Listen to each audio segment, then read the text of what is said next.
Hi అండి. మీకోసం ఒక కథ. అరే, మా ఏరియా మొత్తం ఏటీఎంలు తిరిగారా? ఒక్క దాంట్లో డబ్బులు లేవు. అక్కడ ఏమైనా వస్తున్నాయారా? అడిగాను నా ఫ్రెండ్ని. వాడు ఓ ఏటీఎం అడ్రస్ చెప్పాడు. అక్కడ ఎప్పుడూ డబ్బులు ఉంటాయన్నాడు.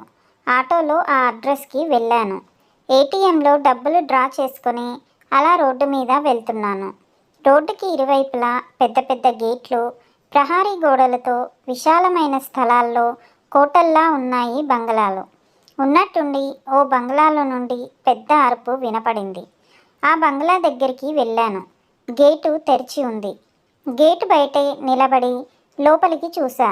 ఆ ఇంటి గుమ్మం కూడా తెరిచే ఉంది. గుమ్మంలో నుండి ధోతి కట్టుకున్న ఓ ముసలాయన బయటికి వచ్చాడు గాబరాగా. బహుశా ఆయనే అరిచి ఉంటాడు నన్ను చూసి. బాబు అంటూ పరిగెత్తుకొచ్చాడు. నేను ఏంటన్నట్టు చూశాను. దగ్గరికి వచ్చి, మా అయ్యగారికి గుండెపోటు వచ్చింది బాబు, దాదాపు ఏడుస్తున్నట్టు అన్నాడు వణుకుతున్న గొంతుతో.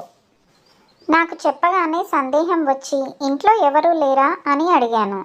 అయ్యగారు, ఆయన్ను చూసుకోవడానికి నేను, ఇద్దరమే ఉంటాం. సాయం చేయి బాబు, నీకు పుణ్యం ఉండుద్ది. అయ్యగారిని తొందరగా ఆసుపత్రికి తీసుకెళ్ళాలి. నాకు ఏమి చేయాలో తోచలేదు. సహాయం చేద్దామనిపించింది. ఎక్కడా మీ అయ్యగారు? లోపలికి తీసుకెళ్ళాడు. విశాలమైన పడక గదిలో పెద్ద మంచం పైన ఓ పెద్ద ఆయన గుండెను 2 చేతులతో అదుముకుంటూ బాధపడుతూ ఉన్నాడు. ఆలస్యమైతే ప్రాణాలు మిగలవు బాబు. సరే సరే, ట్యాక్సీ తీసుకొస్తాను అంటూ కాల్ చేయడానికి బయటికి వచ్చాను.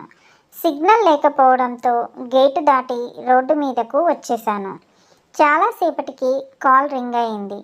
ట్యాక్సీ వాడికి అడ్రస్ చెప్పి ఇంట్లోకి వెళ్దామని వెనక్కి తిరిగి చూశాను. అంతే, ఒక్కసారిగా షాక్కి గురయ్యాను. బంగ్లా ఉన్న స్థలం అంతా ఇప్పుడు పూర్తిగా నేలమట్టమైన భావన శిథిలాలు, పిచ్చి మొక్కలు, ముళ్ళ కంపలతో నిండి ఉంది.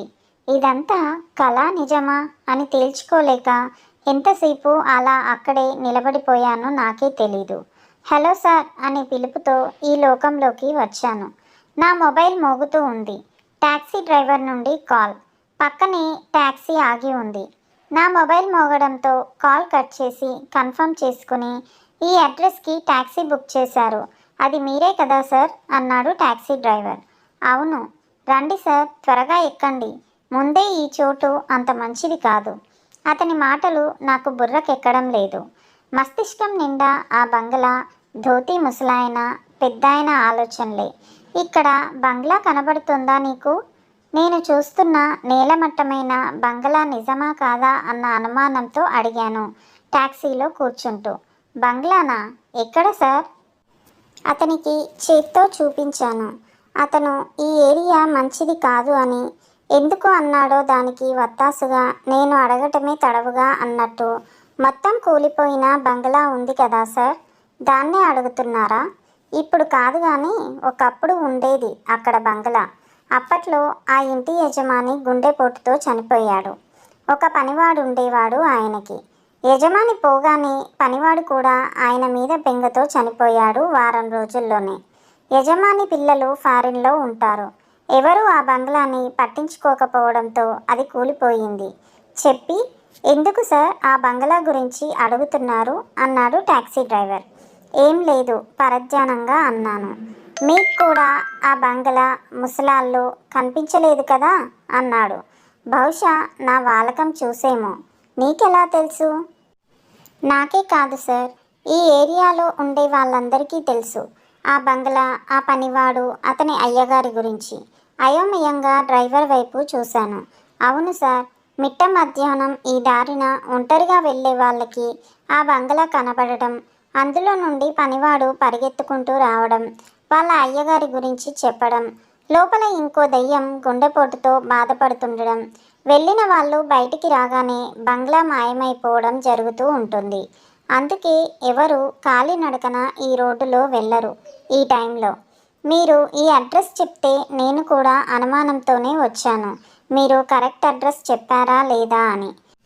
ఒక్కసారిగా మైండ్ బ్లాక్ అయింది నాకు. ఇప్పటిదాకా నేను ఉన్నది దయ్యాలతోనా? దయ్యాల బంగ్లాలోకి వెళ్ళానా, కళ్ళు బైర్లు కమ్మాయి, స్పృహ తప్పి పడిపోయాను. సార్ సార్ అంటూ మొహం మీద చల్లని నీళ్లు చల్లి లేపాడు డ్రైవర్. నేను కళ్ళు తెరవగానే, భయపడకండి సార్, ఆ ఆత్మలు ఇంతవరకు ఎవరికీ ఎలాంటి హాని చేయలేదు, భయపడకండి అన్నాడు మళ్ళీ తనే. ఆత్మలు కోరిక తీరకపోతే అలా తిరుగుతూ మనుషులకు కనబడుతుంటాయి అన్నాడు. మౌనంగా ఉండిపోయాను. ఎవరైనా ఉండి ఉంటే వాళ్ళ అయ్యగారు బతికేవారని పనివాడి ఆత్మ, నా వాళ్ళు ఉంటే బ్రతికి ఉండేవాడినని అయ్యగారి ఆత్మ కోరికతో ఉన్నాయట. ఆ కోరికతోనే అలా అందరికీ కనిపించి సహాయాన్ని అడుగుతుందట ఆ పనివాడి ఆత్మ. అలా గుండెపోటుతో బాధపడుతుందట ఆ అయ్యగారి ఆత్మ అన్నాడు. ఆ సంఘటన జరిగిన రోజు నుండి నెల రోజుల వరకు నేను జ్వరంతో ఇంటి నుండి బయటికి వెళ్ళలేదు. ఈ కథ నచ్చితే లైక్ చేసి సబ్స్క్రైబ్ చేసుకోండి. Thank you for listening.